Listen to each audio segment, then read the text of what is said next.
All right. Good evening. Today is Monday, November 17th, 2025. The time is 6:30.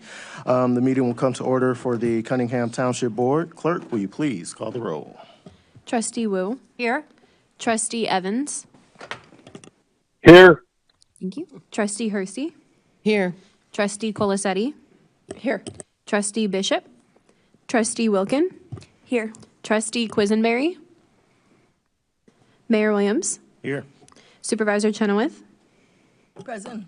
Assessor Owana. Here. Thank you. All right, quorum is present. Thank you, Darcy.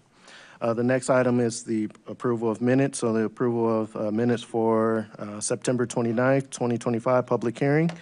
Can I get a motion to approve? Second. All right, moved by Mary Alice, seconded by Sharice. Is there any discussion? I am briefly Yes, going ma'am. to ask if the motioner and seconder would consider also adding the regular meeting minutes from September 29th, 2025 as well in one, so we make one motion for both sets of minutes. Pretty I please. concur. I also do. Perfect, thank you. So a motion to approve the September 29th public hearing as well as the September 29th board meeting. Moved by Mary Alice, seconded by Sharice. Seeing no further discussion, all those in favor, say aye. Aye. Aye. Thank you. All right, those minutes stand approved. Are there any proposed additions or changes to the agenda? All right, seeing none, we will now open the floor for public participation. Each member of the public will have 5 minutes to speak. And seeing as though the seats are empty, we will move on. We'll now consider the bills recommended for approval. I now recognize Supervisor Chenoweth to verify the bills. The floor is yours. Good evening. Let's see.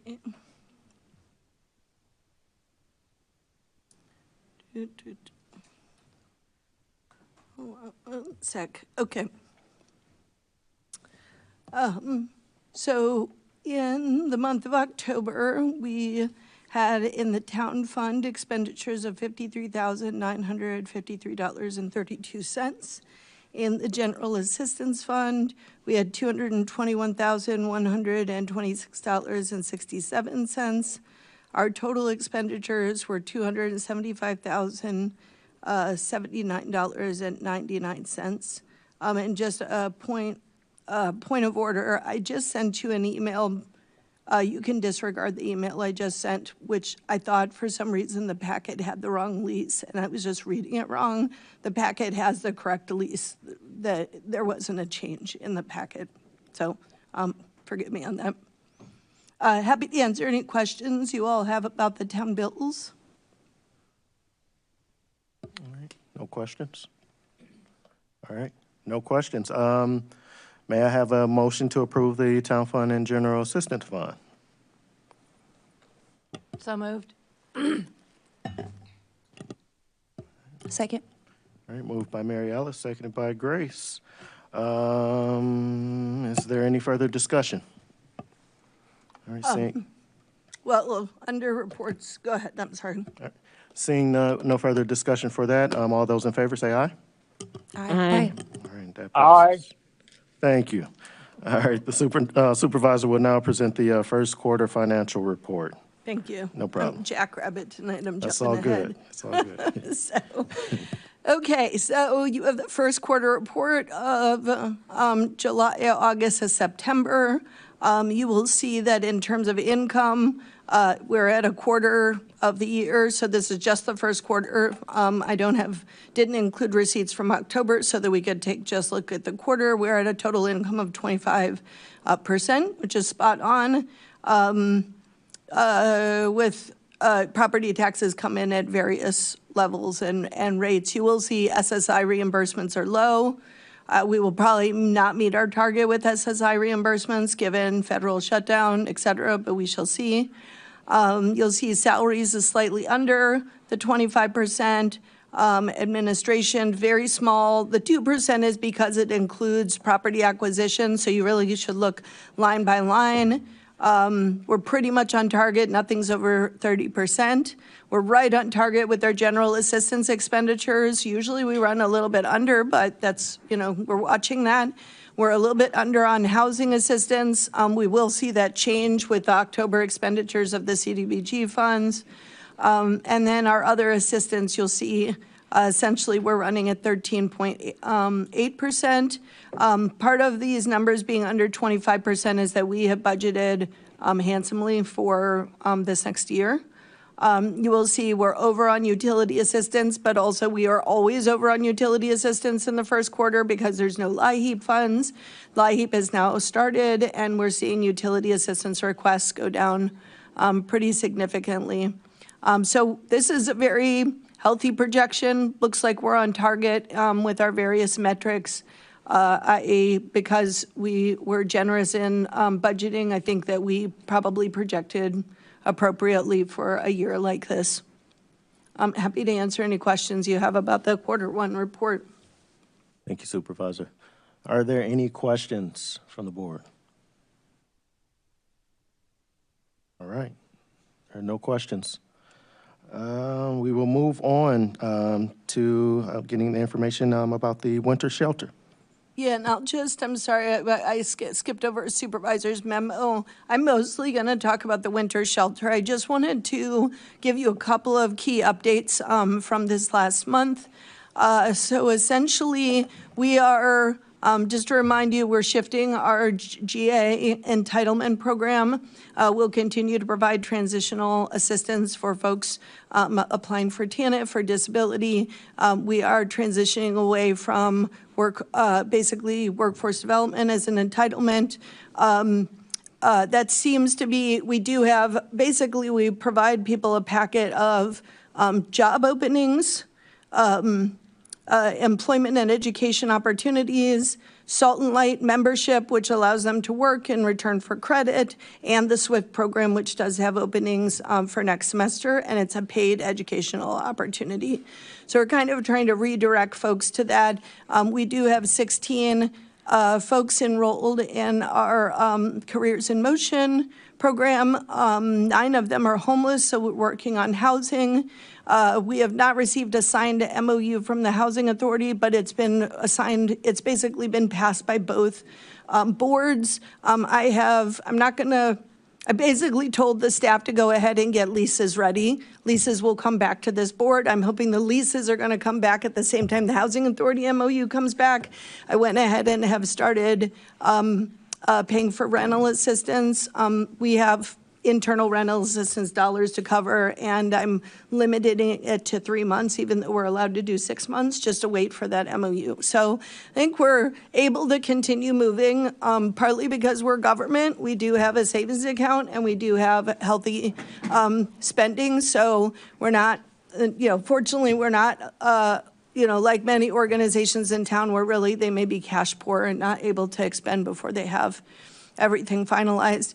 You will see that the calls for service, incoming calls, are now 2,003 in October, 2,003 incoming calls for service. That's up from September and October. It is a little bit down from July, which tends to be our heaviest month. I will say that our CARES team was crushing it last month. They helped 9 families. And then they were able to move almost all of their those households into housing. About 5 of them were able to go into housing. We also processed 74 applications, up from 55 in September, for rental assistance. That is just a lot. In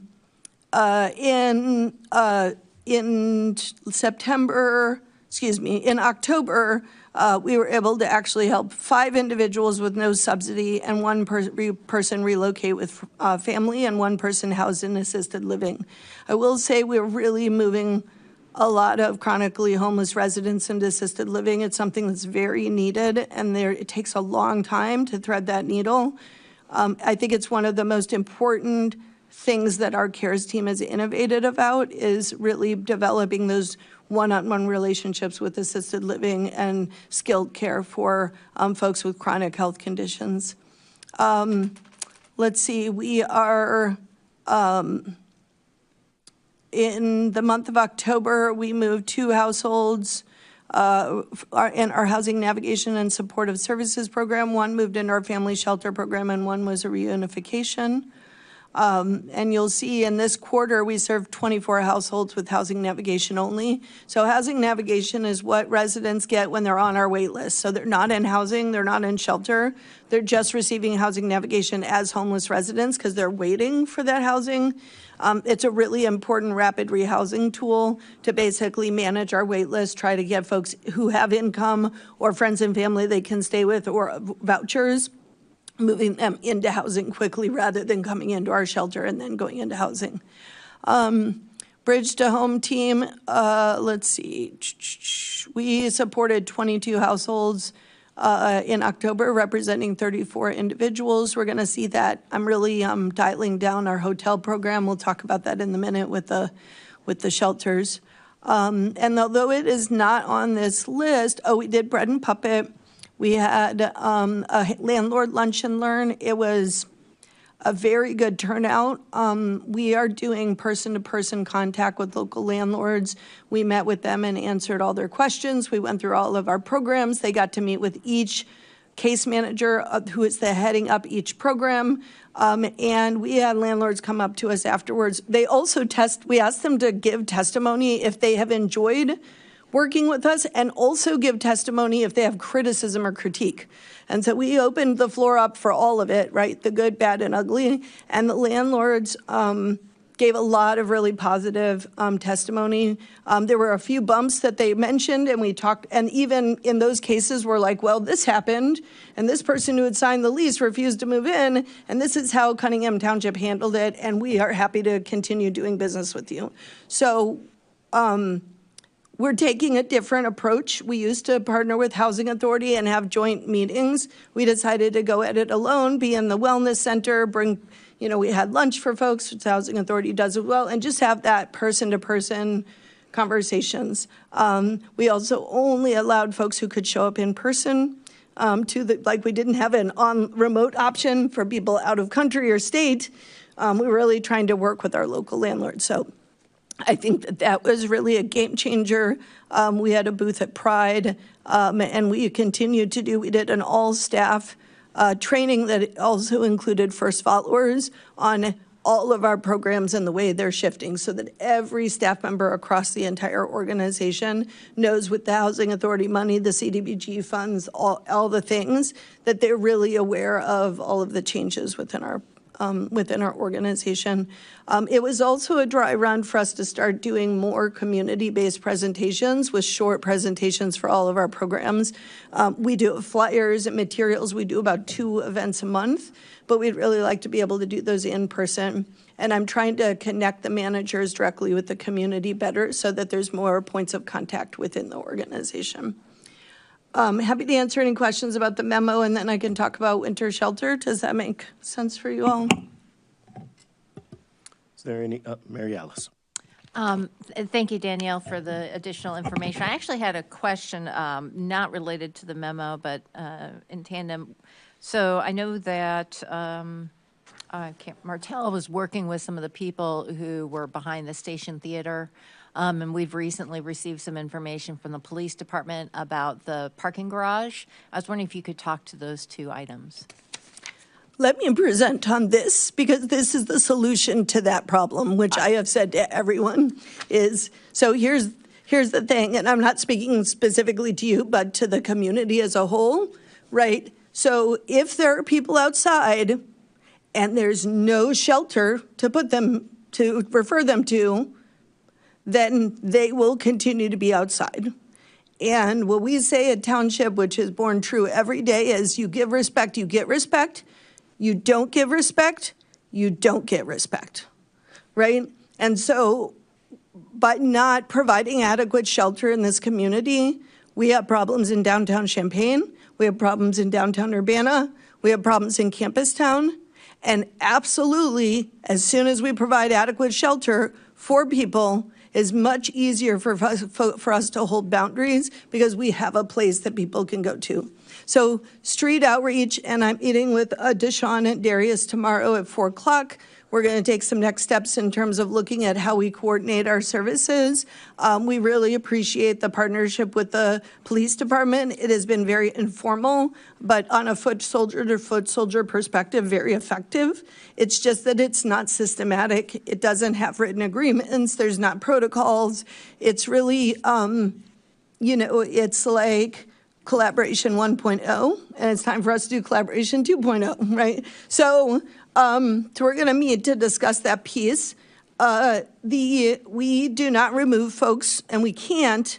We do harm reduction. And what has been so painful, and I know this is painful for the police as well, because I speak with them, the folks who bring folks to our office on a regular basis. If there's no place that people can go, it's really a moral injury. So to speak to that issue, we have and this is in the memo that I put out, if you want to look at the one that says Public Winter Emergency Shelter, we're calling it Pee Wee's again.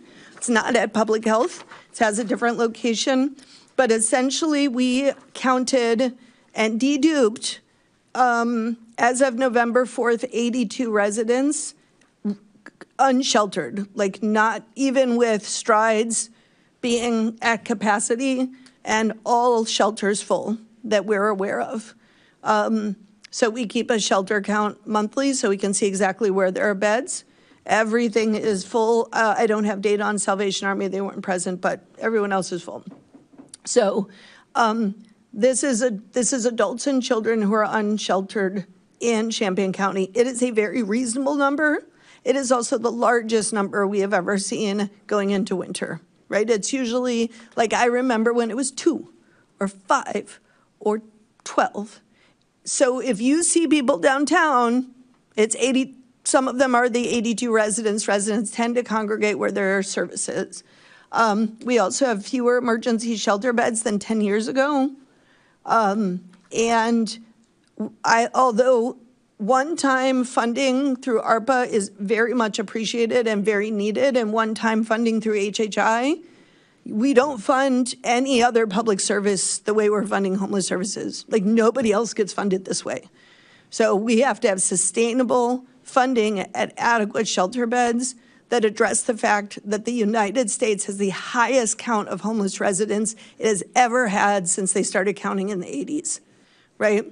And so they saw a 1-year increase of 18% across the country, 24% increase in families, and 18% across everyone.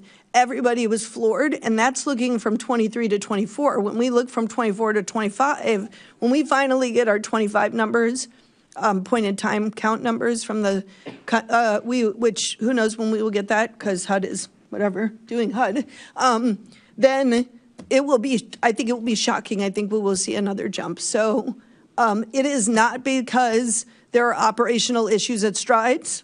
Sure, there have been operational issues at Strides, and the last day of the supervisor is tomorrow, right? But the idea that is somehow only related to that is just not true. So that is how we address that situation, is we have to have shelter. What we have learned is that being homeless causes substance abuse, and substance abuse is solved through a Housing First model, even though the federal government released a NOFO today moving away from Housing First. We know the science shows that you house people first and then they get well. So we will continue to take a Housing First approach. I hope in this community as a whole, and certainly a township. So to get to this piece, you have 3 things before you. This is a neighborhood open house. You're welcome to attend. It's Friday from 4 to 5 p.m. It will be at the Armory, which is at 2nd Street and Park Avenue, 109 East Park Street. Our staff will be on there talking about the shelter that we're opening a temporary, safe, and secure winter shelter at that location. Right now, it is scheduled for nighttime only because that is the funding that we have. The state finally let me know the amount that we are receiving. I asked for $4,000, and we got $115,000, and I got that at 3:30 this afternoon, a week after we were asked to open shelter. So, also, I don't know anyone else who I just, yeah. So we are starting with 100 cots, all the cots, bedding, towels, fridges, safety supplies are all being provided by public health. They're also going to help us set up what are essentially sick bays for folks who are unwell and need segregation or like quarantine, but are not so unwell that they need to go to the hospital. Obviously, we will send folks to the hospital where there may be needs, but if someone has COVID, et cetera, they're taking care of that piece. We are working on having laundry on location because we'd like to do laundry every single day, given some of the issues that we've seen at Strides. We are doing hot breakfast every morning. We'll have bus passes for anyone who doesn't have a bus pass, and we'll do a connection to case management, healthcare, and services. Right now, we're looking, so this is a partnership between Public Health, Cunningham Township, and Friend and Me. We are the lead agency. Friend and Me are a series of staff who each of the leaders, and they're listed here, Marco Price, Sharita Johnson, and Seve Day, all have over 10 years of experience working with the homeless population. Marco Price literally, along with Martell Miller, knows every single unsheltered person in this town. So we've been facilitating expansion during severe weather since 2020. We have rented space from a private landlord. You will see that lease in the packet tonight. We got a very good deal, I would say, basically, and we thank them. They are essentially giving us the space at cost for the term. So I want to go over the shelter rules. There will be no drop-offs, including police or hospital, without a written agreement in place, period. We will send people right back, and I will be notifying all the police jurisdictions and the hospitals. The procedure and policies and protocols, practices, all the P words of that have been happening at Strides are totally untenable and need to stop. We are going to model a different approach that really has to do with the written agreement and protocols for the safety of everyone involved. We are happy to, but no more like like people literally being dropped in the parking lot of Strides, like is not going to happen in our shelter. They must be screen bused prior to entrance. People can refer unsheltered residents to our office at 205 West Green Street, call us, email us. They can go to Strides. We will be at the beginning having folks check in at Strides and then busing them over. We're going to do that as part of our soft launch. Because of the location, there are no registered sex offenders allowed at this location. So those who are RSOs, and we've already run everybody, so we have 76 residents who are waiting for the shelter to open up, and we've run all of them so that we were able to exclude sex offenders. They're just not allowed to stay at that location due to its proximity. They will be at Strides. They will continue to be at Strides. They are there now. This will be for adult men and male identified residents only. There will be no loitering, personal property, or trash outside the building. It's in our lease, and it was part of the lease provisions. Those things will be disposed of. There will be no exits or reentrances after 10 p.m. Transportation is provided for daily access to jobs and services. We'll be helping people get to their next location when we open in the morning. We will have security cameras outside of the building. We'll have security staff doing regular checks outside the property. We've done a lot of game planning with Champaign Fire Department and neighborhood services, so we have a kind of protocol. There will be no drug or alcohol use on or around the property. It is not a dry shelter, so we take a behavior-based approach to services. It includes we have an established protocol that really has to do whether you're inebriated or not. We base it on behavior and safety issues. So there'll be no drug testing or breathalyzing. That said, we won't be allowing people to be using on site, so we'll need to take care of that at a different time. So folks can help by referring unsheltered residents to us or Strides. They can donate to our Angel Donor Fund. I do want to acknowledge that UC Friends meeting just yesterday voted a $10,000 grant to the shelter. Thank you, UC Friends. They are also doing a matching grant of another $10,000 for, to match other angel donor funds specifically for the shelters. So we'll be running a fundraiser around that. We are collecting food, toiletries, like closed food, toiletries, coats, and warm winter gear at our office. And if anyone would like to partner further, please feel free to reach out to me at danielle@ctso.org. I just want to thank the state of Illinois, which is funding the nighttime component. The city of Urbana is funding some of the staff who will be helping with intake during the day. UC Friends meeting, the angel donors. Peter Folk and Volo are offering the internet for free during this time. Phil Facella and Prometheus Partners have basically offered the space close to cost.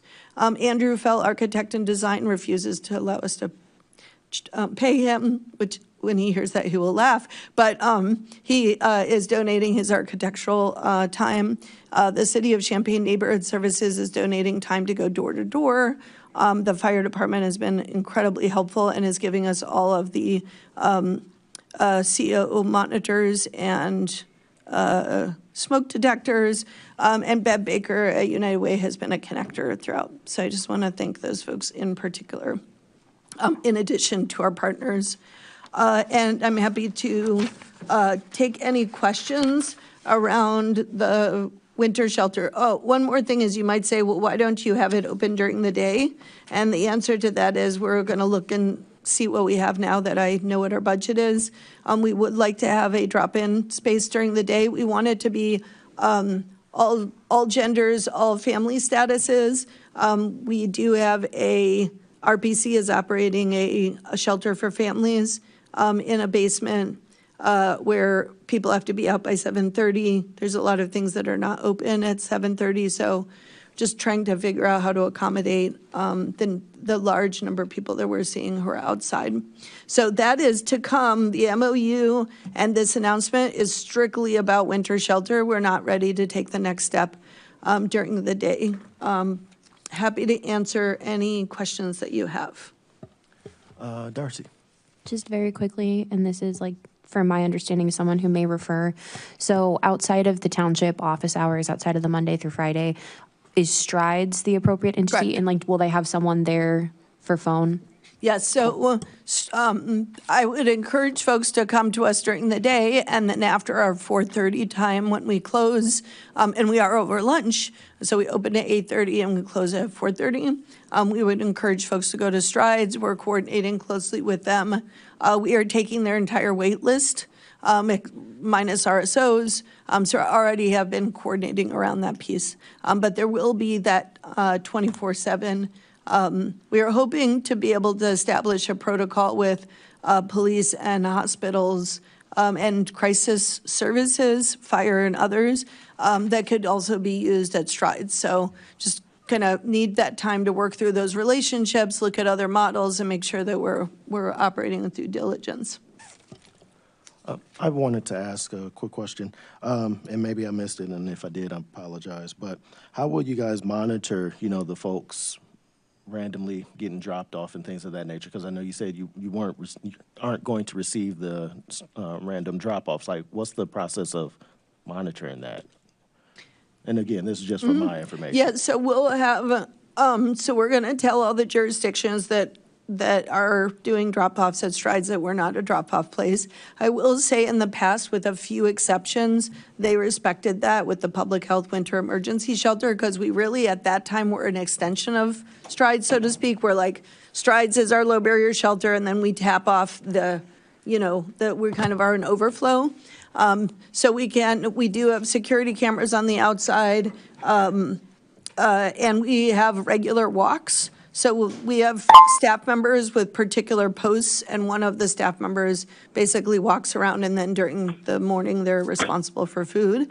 And so I think that would help with any kind of drop-offs. But I think once we communicate that, as we've done them before, it will be respected. And then, and Strides continues to be a drop-off location. By taking Strides wait list and everyone over 50, like over their 50 number, that does create a situation where somebody who comes in the middle of the night to Strides would have space, whereas right now there is no space. Yeah. Thank you. Grace? Thank you. I had two questions. One was in that similar kind of line of thought. So if someone, say, at 6 p.m. after Cunningham Township is closed is needing shelter, you're saying they can call Strides 24/7. They should go to Strides. And you can go to Strides. Strides is still drop-off, Yep. walk-in eligible, Correct. 24/7. Yep. And actually, we're doing our intake at Strides starting at 5:30. It'll probably go till about 8. And so we'll have waves. We have a 16-passenger bus, and we have a 7-passenger van, 8-passenger. So we'll be moving folks over to the location from Strides during the soft launch. So basically, that will allow us to have like one point of contact and not have folks congregating in the neighborhood because we're a nighttime only shelter. If we go to daytime, we can look at doing more intakes at that location because we want people to be safe and indoors. We don't want them standing outside in the cold. And we don't want a situation where folks are kind of milling about and cold and in an unsafe situation. So that's basically our soft launch. Because of the announcement from the state, I do anticipate, and some kind of verbal pledges I've received from different entities. I'm going to be following up with that now that I kind of know what the target is. Thank you. And yeah, I really appreciate putting this together. Absolutely needed, and hope that this alleviates some of the needs and gets some people in the shelters where there's dangerous conditions with this weather. And then just to clarify, I'll let us get to that point, but items C and D, the Prometheus and Friends and Me, are both related to this winter shelter arrangement, is that right? Correct. Okay, cool. So I'm, curious to learn how that works, but I'll wait till we get to those items. Sure. Thank you. Jaya?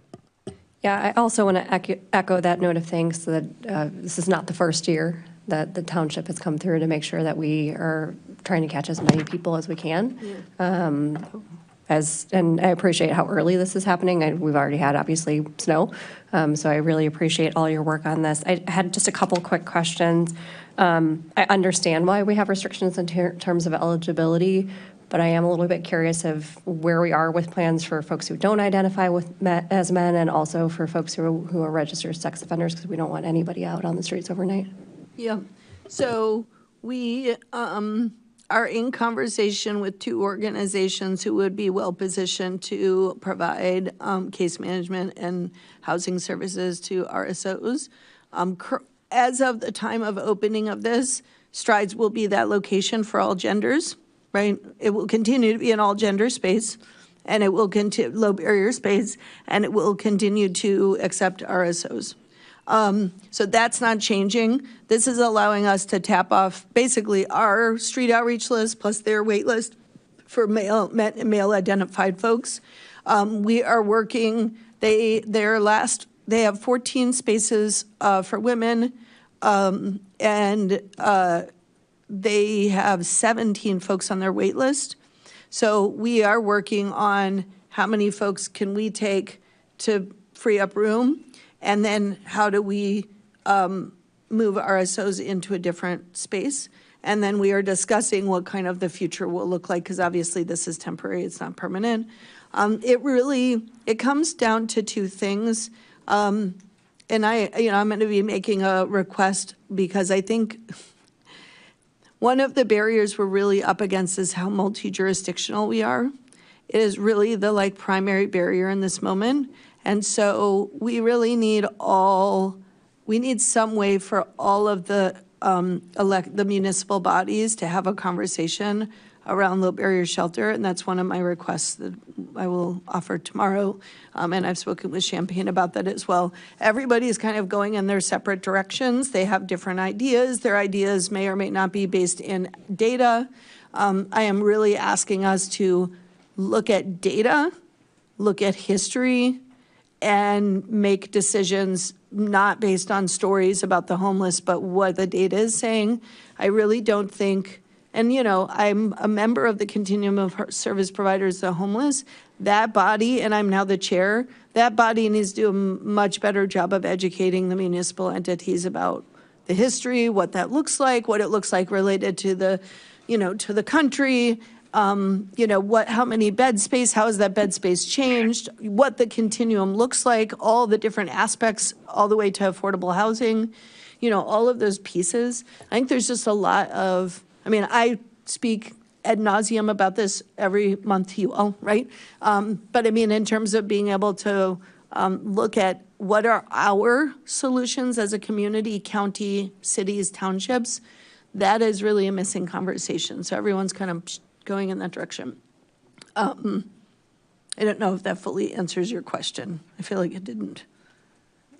I mean, it sounds like things are moving, right? And I want to back up a little bit. It's not a question, but just to reiterate again, like, I think sometimes in these conversations, we hear really problematic messages of, you know, oh, people come because we have the resources. And I just want to reinforce this, what you said earlier, of the need for housing is exploding. And the reason we don't have more members of our community dying every year is because of your work and your team's work. So I just want to say thank you again. And I hope that people recognize this is not a Champaign County specific problem. Correct. But we have fewer folks losing their lives because we do have people who are working on it.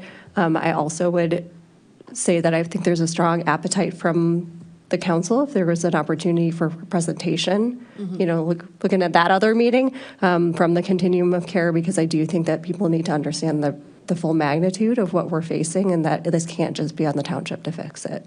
Yeah. And we did receive notice from the state that the grant that helps us do some of that capacity building, planning, training, and development of the continuum, which we're fiscal sponsors for, but on behalf of the continuum, we are, the grant, you know, you'll see a grant agreement basically at your next meeting, the town meeting, so that we can start moving forward. And we already had put out an RFP. We had a really nice response from folks from all over, multi-states, to help us with that strategic planning work. And I think a piece of that is going to be looking to doing a town hall and potentially some strategic meetings between the different entities, so that we're not continuously kind of chasing our tails about like, what is our strategy and how are we going to handle it? How are we going to fund it? We know, I think everybody understands that everybody's going to have to put a piece in to fund low barrier shelter for all genders. I think that's like, and I feel like we're lucky to have political leaders who understand that and are not resistant to it. But like the mechanics of like who, what, when, where, and what is it we're funding and who's holding it, there's disagreements, you know, should it be public, should it not, should it be this, that. I do think, you know, some realignment at the city of Champaign in terms of bringing in a new supervisor, it may go south, or it may mean that we can continue to partner. I'm not sure. We'll see how it goes. My hand is up, Mayor. Go for it, Chris. Thank you. I think the in-crowd party at the parking deck and the Honeycomb hideout at the Station Theater point to classic examples of how Urbana is in desperate need for an alternative response, a resourced alternative response, not just salary staff, but resources where to get these people safely where they need to be. It is becoming more clear year after year that it is unfair to, you know, put this on the police. They don't have the training. The Police Training Institute does not train about housing policy, nor does the police department have any resources to deal with people that are outside. So I just want to emphasize that those two situations in particular, as are most situations, scream for an alternative response in Urbana. Thanks for letting me speak. Thank you, Chris. Could I just I agree, except I will say that I know that the police department has freed up a small budget to provide very temporary housing so that they can make referrals to township, and we've seen that work very effectively. We just had a gentleman who was sleeping behind the police department, who has had a disability in a wheelchair, and he was referred to us by the police department. We were, I'd like to tighten that referral process, but I'm glad that it happened. And he is very medically fragile. He had actually, in that first period of time we were working with him, he was hit by a car. So he's very fragile, very at risk of death. And we were able to continue housing him in the same hotel that the police had offered housing, which provided him stability.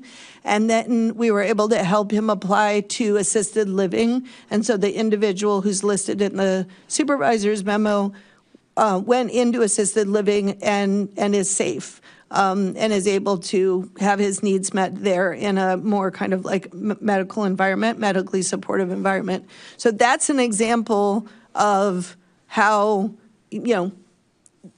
important timely interventions where we're interleaving our interactions can be very effective. And we are not 24/7 right now, so we do depend on the police. I know he was discovered in the middle of the night. And being able to put him in immediate housing so he was not at risk was really important and valuable. And honestly, I don't know if he would be alive right now if the police had not invested 2 nights of hotel housing. Like, it really, those kind of timely interventions are really important, so. Thank you, Supervisor. Are there any other questions? All right, seeing none, there's no unfinished business. So we will now move on to the new business. An ordinance number T 2025-10-003, an ordinance levying taxes for 2025, collectible 2026. Is there a motion to adopt ordinance number T 2025-10-003? So moved. Second. Moved by Mary Alice, seconded by Jaya. Is there any discussion? All right, Sharice. Danielle, I'm not clear on this ordinance levying taxes. What I want to understand, is this something that will be on a referendum later on to be elected on, or could you explain it to me? I'm sorry. No problem. Yeah, I'm happy to. I also got a call from the press, so I want to be really clear about it. So every year we have to levy taxes, and every year if the amount that we're levying is over a certain amount, we have to go through something called a truth in taxation process. We are, unlike other entities like the city, I don't think is under tax caps, correct? But we are under tax caps, so we could levy. We will be limited in how much tax we collect to either the consumer price index, or I believe it's 5%, whichever is smaller. And it's almost always the consumer price index, not always, but very often. So usually it's 2 to 3% increase under tax caps. So no matter what we ask for, we will be capped. Through tax caps will be capped. So this is something we do every single year. I always have to go through a truth in taxation process. And the reason why I'm choosing as supervisor to ask for as much as I'm asking for is just in case OSF has parcels put back on the tax rolls because they're going through a huge restructure right now. Carl gets bought by another entity. That might happen, and there's some rumors. The economic development of the city goes so well, especially in light of the highest number of student enrollments in the last 2 years ever. We have a ton of student housing. So the taxes for the residents would not increase beyond that very limited amount, the consumer price index. It would not increase for a specific taxpayer, but there may be a lot more money on the table because a nonprofit entity becomes for-profit, or, and sells, or there are big developments that happen, right? And so if we don't ask for those dollars, then they go away forever. And in fact, we lose out. And my first year, I didn't quite understand this process. And it was a modest amount, but I did not actually levy enough in my first year because I did not have, the former supervisor did not provide me any information on this, right? And so I thought it was just, I'm going to increase by, I'm going to keep it flat because I feel like we're in good shape. We have a good surplus. So because I kept it flat, we lost out on tax base. Now, in the referendum that happened in 2020, I corrected that, and you all corrected it by allowing that referendum to happen. And we corrected the fact that the former council, town board, excuse me, had reduced the levy because there were so few participants, not understanding that it was really the supervisor forcing a reduction of participants, not that there wasn't a need. So we've corrected that in a referendum. I'm not planning another referendum at this time. This is truth in taxation. It'll happen every year. I will always ask for more than I can receive, but I have to aim high in case there is a large increase in the assessed value of properties in Urbana, a one-time increase. So it just allows for that. But this does not represent any kind of significant increase for any taxpayer in Urbana. We are capped at basically consumer price index.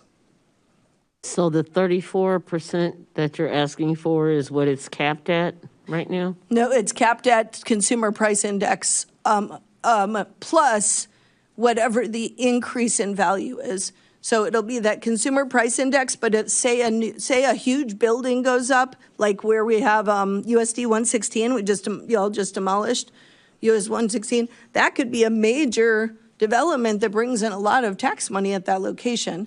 We'd be able to capture those taxes. So it is not the case that the value of Urbana will necessarily go up 34%. I probably, but I wanted to put something out there because honestly, there are some things going on with the hospitals, the U of I enrollments.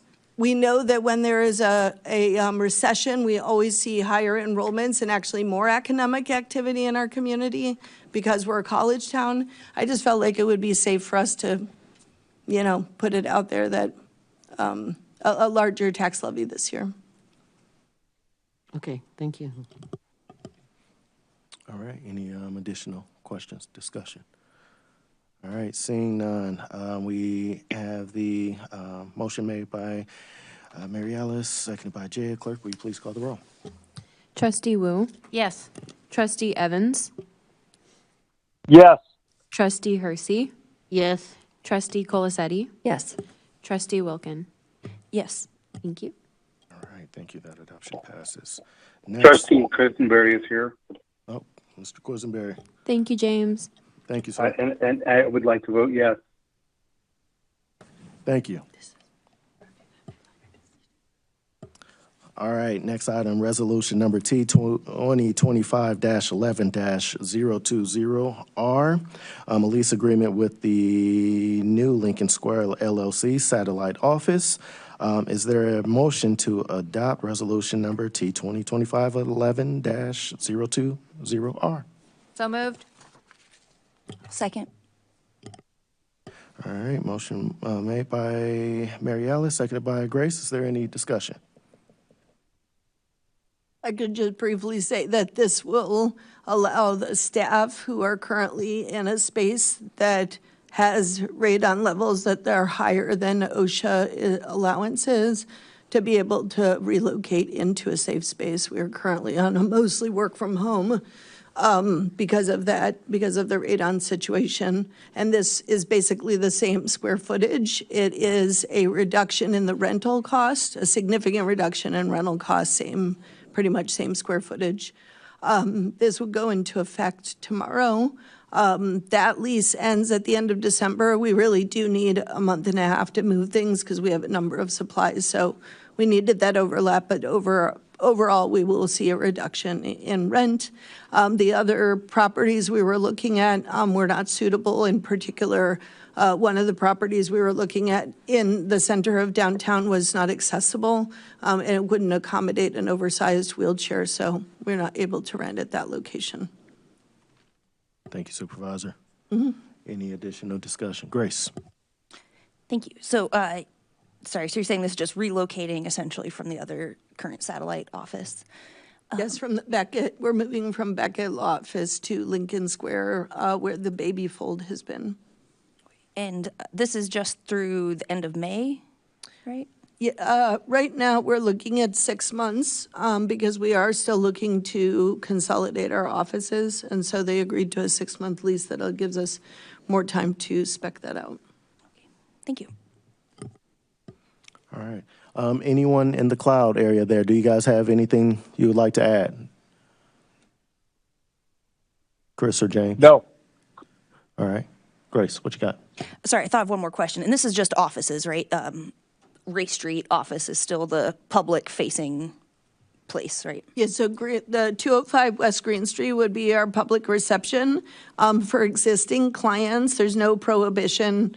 That's another benefit of this location, in addition to paying almost $2,000 less per month, plus some, because it's a significant reduction, is that we would be able to see clients at this location.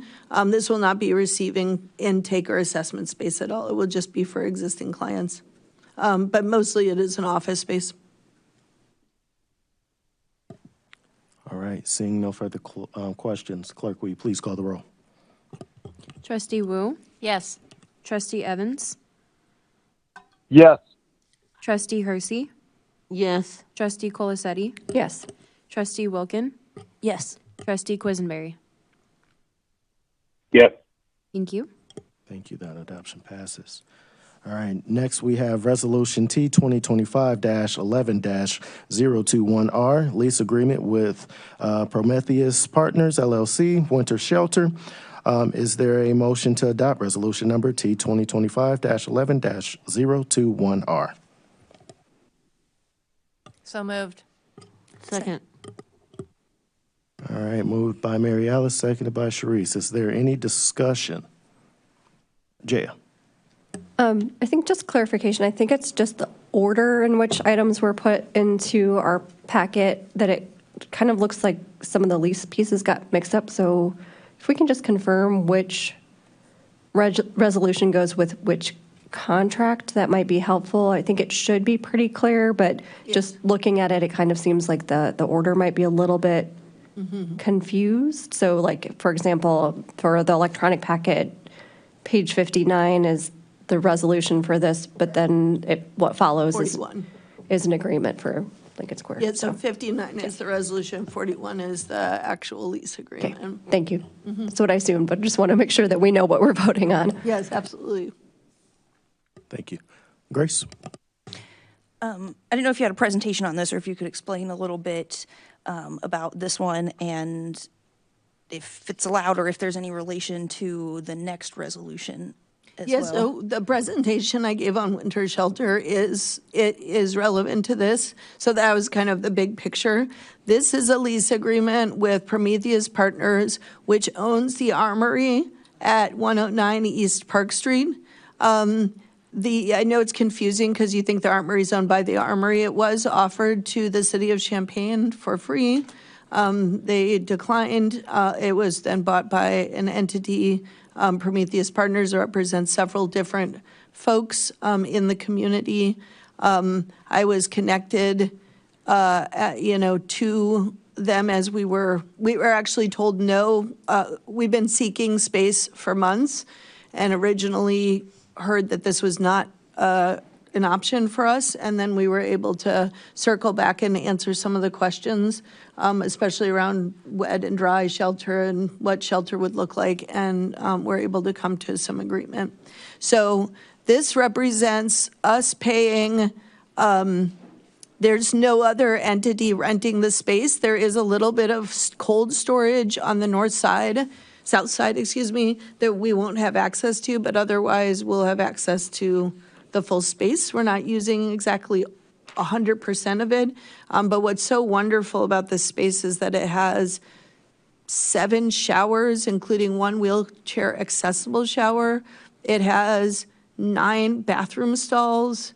It has very easy space to install washer dryer. We're going to do 2 sets of washer dryers. It's already been public assembly, so it's already kind of appropriate for that space. It was sleeping quarters for National Guardsmen and women and folks. It has a great space for sick bay area so there could be quarantine. It's laid out in a way that is very safe and visible. And we've had great partnership with the landlord who has been working nonstop to get it ready for us. The boiler has been approved. The fire inspection has gone through 3 times now, and we're very close to being finished with that. So it was kind of turnkey. Yeah, and we are looking at paying, you know, we will be responsible for all the utilities, but we were able to call Ameren and get a sense over the last 12 months of what the utilities were, and they're really pretty reasonable. So I think that we'll be good to go. This expense is covered through the IDHS grant. So things that won't be covered are things like probably installing the washer dryer, but we are being offered that at cost, basically. So it's about half of the cost that we anticipated, a couple $1,000s, and I can use the Quaker meeting money for that. Thank you so much. And so it's $4,000 a month that township renting to Prometheus to use the armory through the end of April, and that's with some grant money. Correct. Yeah, with EHS extra one-time funds. I'd like to get away from one-time funds, but it's what we got right now. We got a lot of people outside, so. Thank you. Awesome. Thank you, Grace. Thank you, Supervisor. All right. Gentlemen on the phone, Chris, James, do you guys have anything? No. Nope.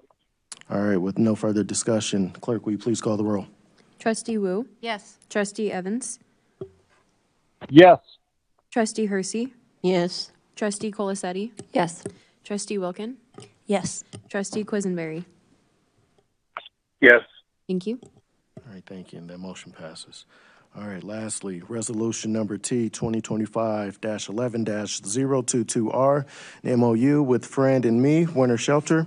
Is there a motion to adopt resolution number T 2025-11-022R? So moved. I'll second. All right, motion made by Grace, seconded by Mary Alice. Is there any discussion?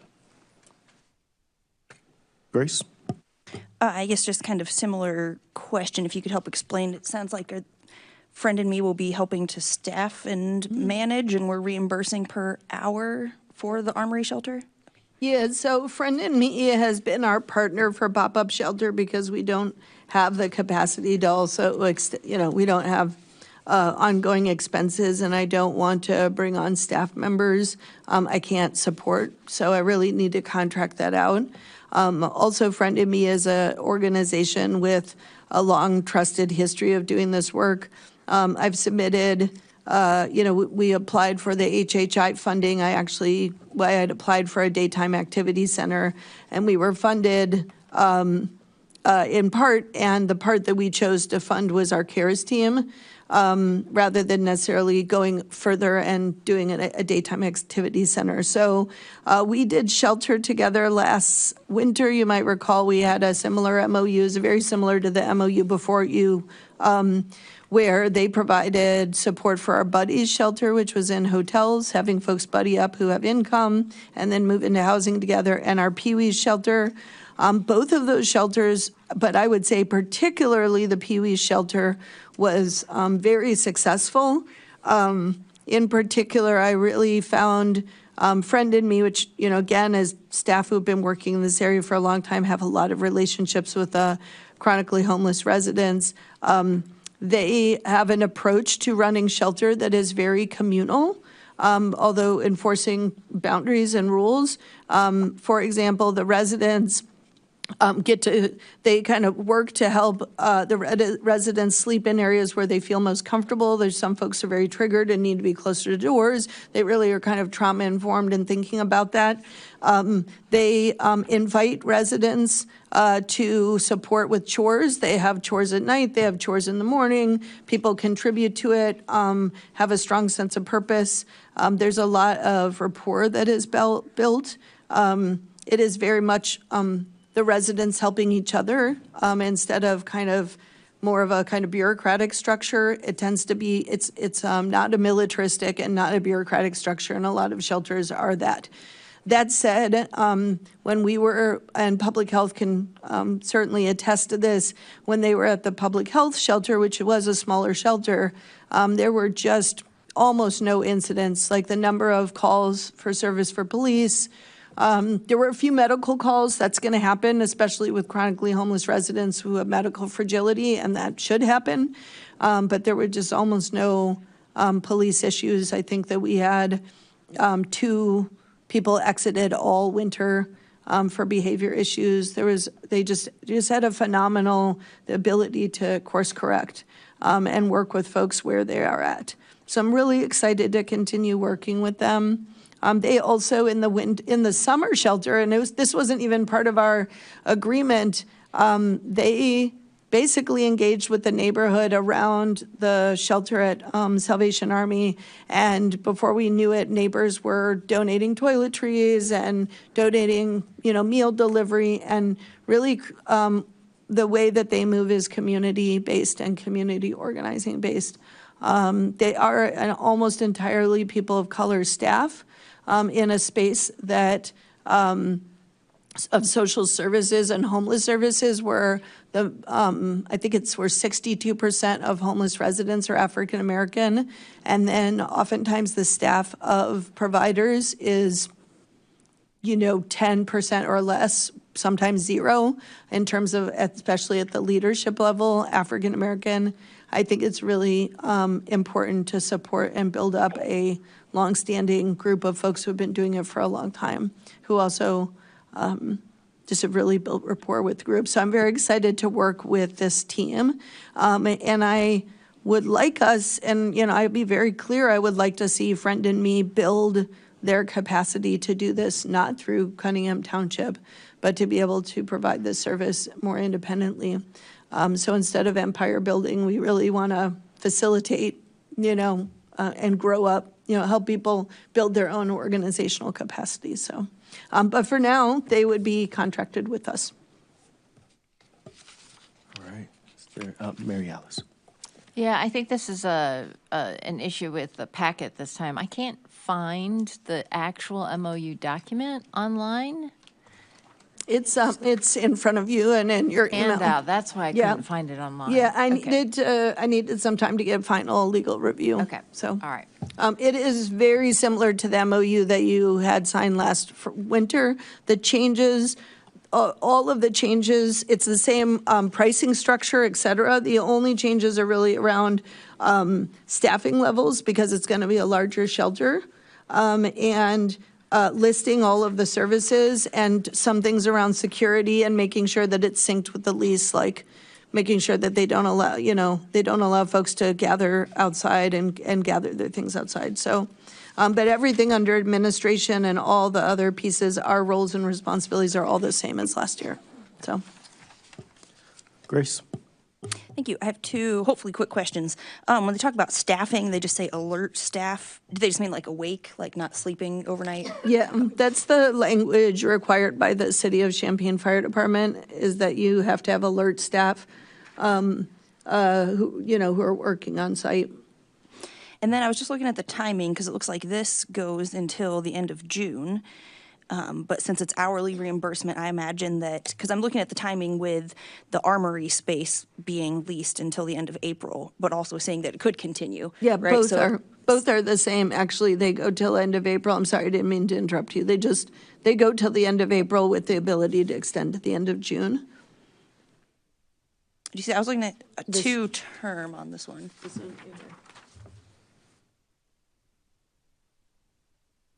Is there a term at the bottom? Yeah, section 2 term says continues until terminated Yes. or June 30th. Yes. Yeah, and so I want this contract to exist through the end of the fiscal year, so I don't have to come back to you.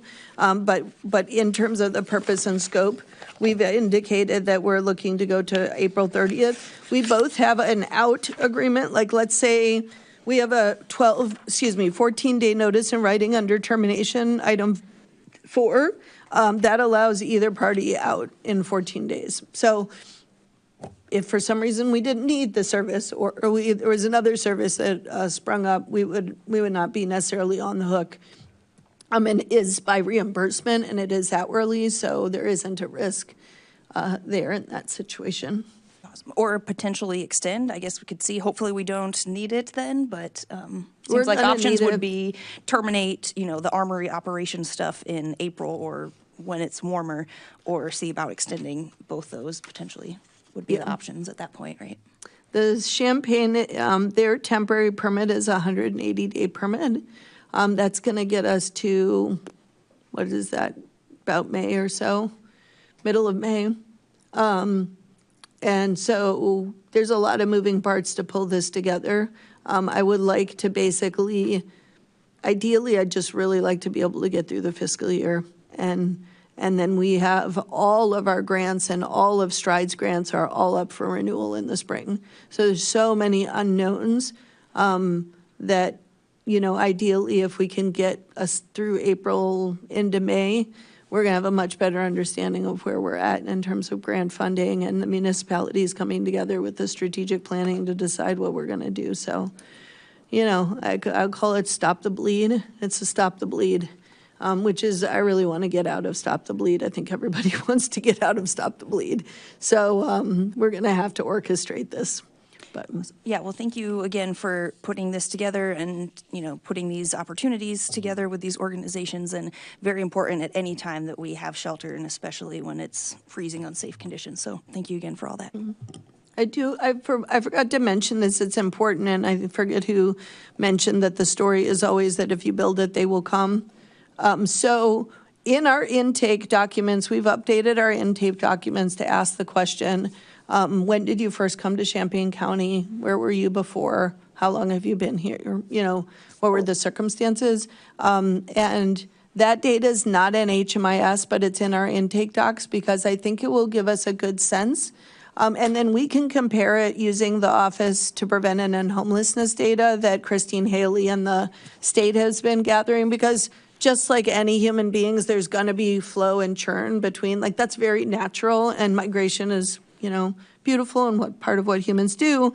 And we want to look and see if there are trends, do we have folks, and that will give us better information about if there are particular trends for folks coming into the community who maybe don't have ties or are not anchored here, and that's happening at a rate that's higher than expected, then we would have some data that we could look at.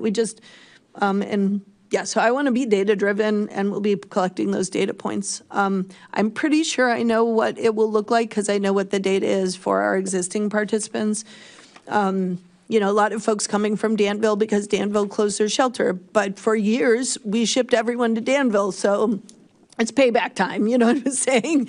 So I think that, we need to look kind of historically at that. I don't think we're going to see what people always say, it's people are coming from Chicago. It's not been our experience at all. We work with homeless residents, and almost all of them have ties to this community, family ties, history, et cetera. But we shall see. We'll have that data, and we can look at it. Awesome, thank you. James or Chris, do you guys have anything? No. All right. Nope. All right, seeing none. Clerk, will you please call the roll? Trustee Wu, Yes. Trustee Evans, Yes. Trustee Hersey, Yes. Trustee Colasetti, Yes. Trustee Wilkin, Yes. Trustee Quisenberry. Yes. Thanks. All right, and that motion passes. Thank you all so much. Before we adjourn, Danielle, or Supervisor, I do want to ask a question just for the general public that, I know there's been posts and things, and folks have asked the question, how can the general public, be of support, during this time?